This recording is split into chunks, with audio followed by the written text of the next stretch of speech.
খুশি খুশি আর খুশি, এতটা আনন্দ আর এতটা খুশি তোমাদের বলে বোঝাতে পারবো না। আর এর কারণটা দেখো, আজ আমার বাবার মন্দিরে চূড়া কমপ্লিট হচ্ছে। হ্যাঁ, আজকে দাদা ভাইরা আমাদের মানে বাবার মন্দিরে চূড়া কমপ্লিট করছে। দেখো, আমার যে আজ এত বড় স্বপ্ন পূরণের দিন তোমাদের বলে বোঝাতে পারবো না। আর আমার স্বপ্ন ছিল এই এত সুন্দর একটা মন্দির, আর তোমাদের দাদাভাই এই মন্দিরটা আমার উপহার দিয়েছে।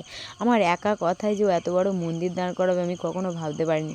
তবে অনেক কষ্ট, অনেক ঝড় ঝাপটা পেরিয়ে আজ এই এত বড় মন্দির আমরা লাস্ট অবধি দাঁড় করাতে পারলাম। তো সব কিছু আমার বাবা সর্বদা সঙ্গে ছিল, মা বাবা সর্বদা সঙ্গে ছিল বলেই আজ এত বড় মন্দির আমরা দাঁড় করাতে পেরেছি। আর মিস্ত্রি দাদা ভাইদের তো কৃতজ্ঞতার শেষ নেই, কারণ ওনারা যারা যারা যতগুলো মিস্ত্রি আমাদের লেবার কাজ করেছে এখানে সবাই খুব ভালো, বড় মন, তারাও নিজের মতো করে এখানে কাজ করেছে। আর আমাদের যে হেড মিস্ত্রি অর্জুন দাদা ভাই, সত্যি ওনার কাজের তো মানে কোনো তুলনাই হয় না। মানে আমাদের প্ল্যান যতটা না ছিল, ওনার প্ল্যানটা বেশি ছিল এই মন্দিরে। উনি ওনার প্ল্যান মতো এই মন্দিরটা দাঁড় করিয়েছে। তো ডিজাইনটা কেমন লাগছে বলো? এর উপরে কিন্তু আরও ডিজাইন হবে, সব কিছু তোমাদের সামনে তুলে ধরবো। তো কেমন লাগছে আগে বলো, যদি ভালো লাগে কমেন্ট করে অবশ্যই জানিও। আর সত্যি মানে ভাবতে পারছি না যে আমার এত বড় স্বপ্ন পূরণ হচ্ছে আজকে।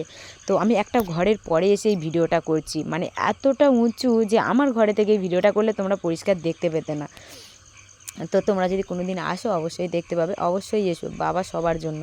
তো কেমন লাগছে বলো ত্রিশূলটা দিয়ে? আমার তো খুব খুব ভালো লাগছে। আর তোমাদের দাদাভাই যে আমার একা কথায় এত বড় মন্দির দাঁড় করাবে আমি কখনো ভাবতে পারিনি। অনেক কষ্ট করে আজ আমার স্বপ্ন পূরণ হলো। আমার যে কতটা আনন্দের দিন আজকে তোমাদের বলে বোঝাতে পারবো না। হর হর মহাদেব।